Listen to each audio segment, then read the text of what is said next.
오늘은 말씀대로만 순종한 예레미야, 말씀대로만 순종한 예레미야 이라는 제목으로 말씀을 상고합니다.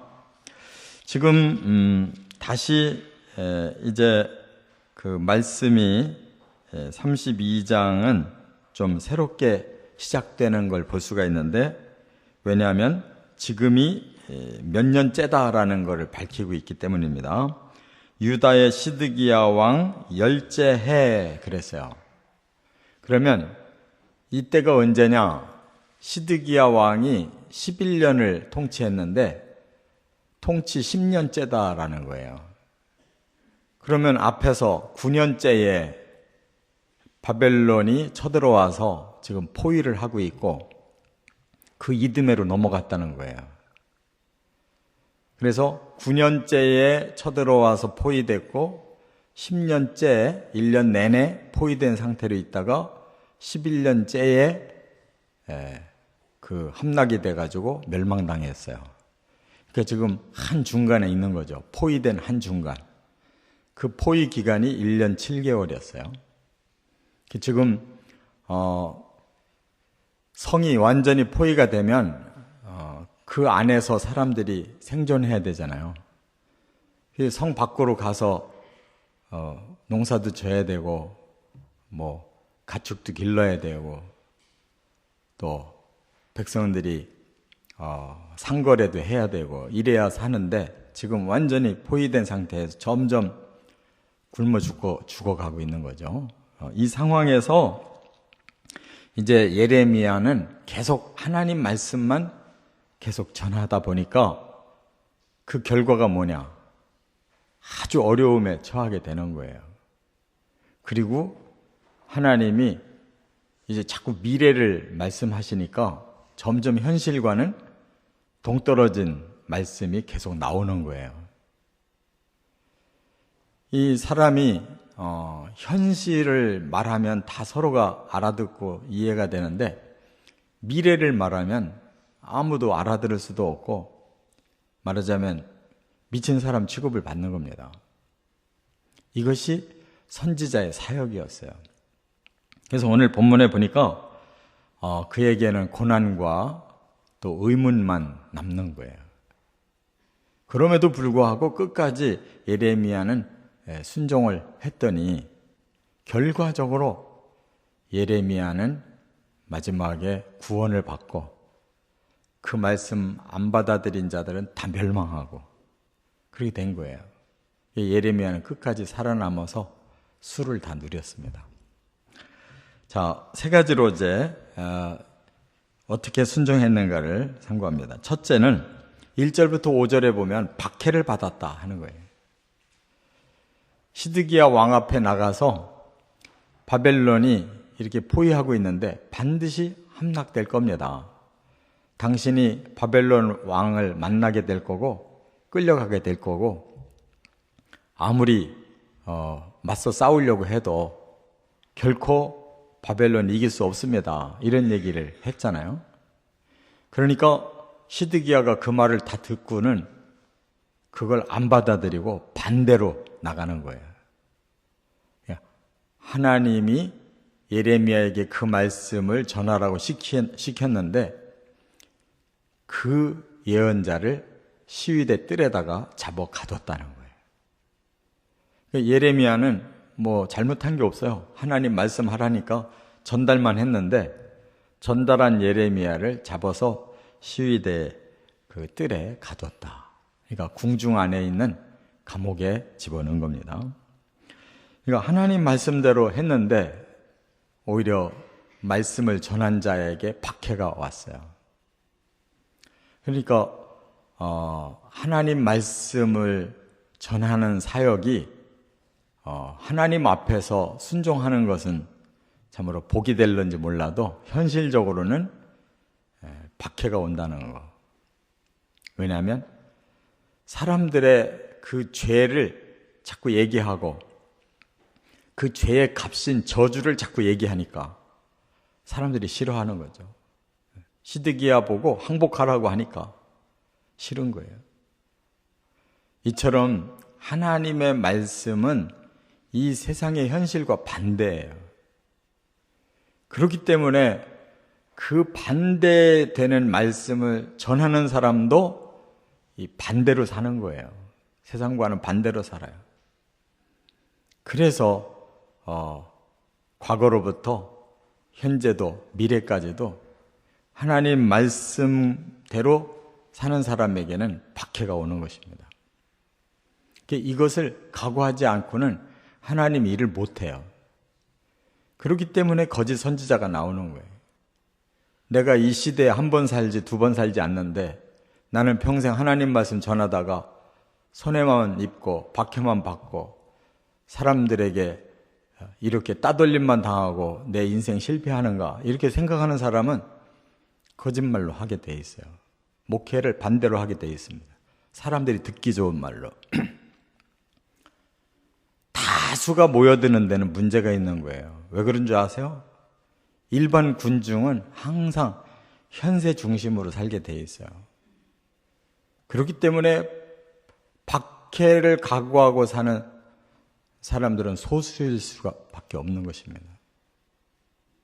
그래서 항상 하나님의 말씀은 이 다수에 대해서 경고를 하시게 돼 있는 거예요. 근데 사람들은 그냥 많은 사람들이 가는 쪽으로 가면 우선은 편안하니까 자꾸 다수의 쪽으로 가요. 그러나 하나님의 사람들은 거꾸로 가야 산다는 거예요. 이 땅에 박해가 있을 때 우리는 진정한 하나님이 가르쳐 주시는 진리대로 산다고 하는 증거가 되는 거예요. 그렇기 때문에 예레미야는 끝까지 고수합니다. 자신이 감옥에 간다 할지라도 하나님 말씀이 임하면 그대로 전하는 거예요. 이것이 참된 신앙의 자세라는 것을 꼭 깨달으시 바랍니다.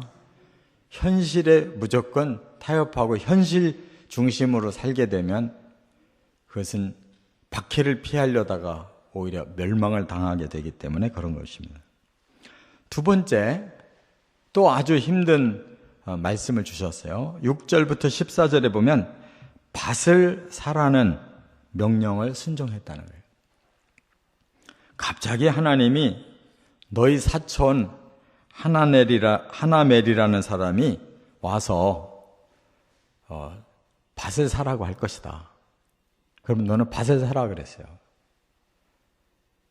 그런데 정말로 하나님 말씀대로 사촌 하나멜이라는 사람이 와서 우리가 도저히 이 밭을 지금 소유하고 있을 형편이 못 된다. 그러니 당신이 기업을 물을 권리가 있다. 사촌간이니까 이 사람들이 지금 제사장 출신들이거든요.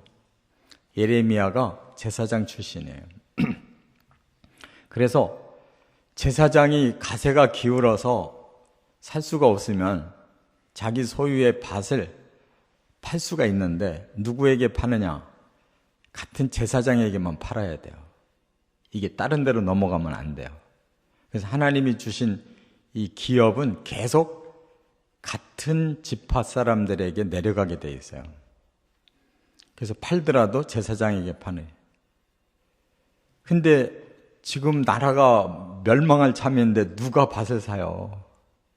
근데 하나님이 사라는 거예요.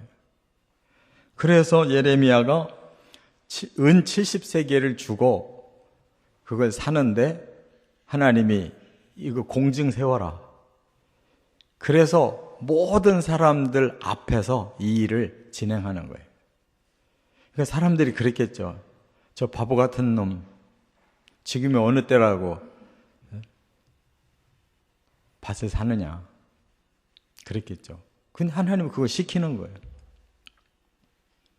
그래서 많은 사람들 앞에서 두 가지 문서를 만들어요. 하나는 봉인된 문서, 하나는 개방된 문서. 봉인된 문서는 그야말로 끝까지 가지고 있어야 되는 권리증이에요. 또 열려있는 문서는 언제든지 사람들에게 보여줄 수 있는, 다른 사람들에게 증거할 수 있는 문서 두 가지를 남겨요. 그리고 자기는 감옥에 있으니까 비서인 바룩에게 그거를 보내서 보관해라. 이게 다 하나님이 하라는 대로 한 거예요, 지금. 근데 사람들의 눈으로 볼 때는 저 사람은 어떻게 저렇게 말을 이랬다 저랬다 하느냐. 곧 망한다고 말해가지고 감옥에 갇히더니 이제 미쳤는지 이제 밭을 사고 있구나. 이렇게 생각할 거 아니겠어요? 이와 같이 하나님의 말씀은 이 현실로 보면 이해가 안 돼요. 반대의 말씀이 있어요. 그럼에도 불구하고 하나님의 말씀을 순종했어요. 이렇게까지 나갔다고요. 그럼 왜 그렇게 하셨을까? 세 번째, 이제 15절에 보니까 매매하는 때가 오리라 말씀하셨다 하는 거예요. 매매하는 때가 오리라 말씀하셨어요. 여기 15절을 한번 같이 읽어보겠습니다. 만군의 여호와 이스라엘의 하나님께서 이와 같이 말씀하시니라. 사람이 이 땅에서 집과 밭과 포도원을 다시 사게 되리라 하셨다 하니라. 이게 답이에요. 지금은 그런 일을 할 필요가 없고 하는 사람이 바보고 미친 사람이라고 취급을 당하겠지만 미래는 그런 때가 올 것이다라는 거예요. 우리 사람들이 막 지금 어떻게 경제가 어떻게 돌아가느냐 막 야단들이잖아요. 앞으로 이게 거꾸러지느냐 오히려 더 그 가격이 올라가느냐 막 사람들 알고 싶어 야단이잖아요. 하나님 말씀하셨어요. 미래에 사고 파는 때가 온다는 거예요. 사두는 것이 결코 손해가 아니다. 망한다고 망하는 것으로 끝나는 게 아니다. 이 말씀을 하신 거예요. 그러면 결국 무엇을 의미하는 겁니까? 하나님은 선민을 결코 포기하지 않겠다는 거죠. 지금은 죄 때문에 일시 망하게 하지만 선민을 언젠가는 다시 살리겠다는 거예요. 이거를 예레미야도 이해를 못해요. 왜냐하면 멸망을 예언하라고 하셨는데 멸망을 예언했더니 다시 밭을 사라고 그러고 사람들이 모두 비난하는데 모든 사람 다 불러놓고 매매증서 받으라고 하니까 이 예레미야 자신도 혼란한 거예요. 그래서 25절에 넘어가서 25절에 그런 말씀을 해요. 주 여호와여 주께서 내게 은으로 밭을 사며 증인을 세우라 하셨으나 이 성은 갈대아인의 손에 넘기신 바 되었나이다. 지금 이 성이 멸망당한다고 말씀해놓고 밭을 사라고 하고 증인들을 세우라고 하니 도대체 제가 무슨 뜻인지 모르겠습니다. 명령대로 하긴 했지만 제 마음이 이해가 안 되고 혼란합니다. 그 얘기죠. 그랬더니 그 뒤에 이제 36절부터 44절에 보면 하나님의 응답이 나와요. 내가 먼 후일에 다시 선민을 회복시킬 거야. 그들을 다시 축복하는 날이 올 거야. 그러면 그때 네가 사둔 것이 결코 바보 같은 짓이 아니었고 그 축복이 너에게 돌아오는 날이 올 거야. 이렇게 말씀한 거예요. 근데 정말로 70년 후에 포로에서 돌아옵니다. 70년 후부터 포로에서 1차, 2차, 3차로 돌아와요. 그러면 그거 미리 알았더라면 더 많이 사둘 걸. 아마 사람들이 그렇게 생각할 거예요. 근데 먼 후일의 일을 누가 알아요?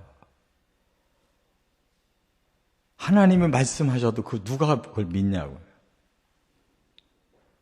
그런데 진짜로 믿고 기다린 사람은 그대로 다시 복을 받을 거예요. 그래서 예수님이 뭐라고 그러셨어요? 마태복음 6장에 보니까 20절에 이런 말씀이었어요. 오직 너희를 위하여 보물을 하늘에 쌓아두라. 거기에는 좀이나 동록이 해하지 못하며 도둑이 구멍을 뚫지도 못하고 도둑질을 못하느니라. 우리가 돈이 있다면, 재산이 있다면 이 땅에다가 자꾸 재겨놓으려고 그러잖아요. 그런데 경기가 나빠지면 그 모든 게 다 물거품 될 수 있잖아요. 그래서 어떻게 해야 될런지 사람들이 그걸 몰라가지고 땅을 팔았다, 샀다, 주식을 팔았다, 샀다, 야단들을 피우잖아요. 근데 결과가 좋아야 되는데 아무도 그 결과를 몰라요. 근데 결과가 틀림없이 좋을 일이 하나 있어요. 하늘에다가 투자하면 결코 없어지지 않는데요. 거기는 해가 되는 게 없대요. 이건 100% 우리가 유익을 얻는 투자라는 거예요. 이걸 믿는 사람만 그대로 반드시 그날에 얻을 것입니다. 이게 진리고 이게 믿음이고 이게 예언이라는 거예요. 우리는 이 좁은 이 땅의 것에 흔들리지 말고 진정한 하늘에다가 우리의 모든 것을 투자할 수 있는 믿음만 있다면 그 사람은 진정 영원한 부자가 되는 거예요. 영원한 영광이 주어지는 거예요. 이게 하나님의 방법이라는 거. 이걸 꼭 깨닫고 하나씩 실천해내는 진짜 믿음의 삶을 살아가시기를 주의 이름으로 축원합니다.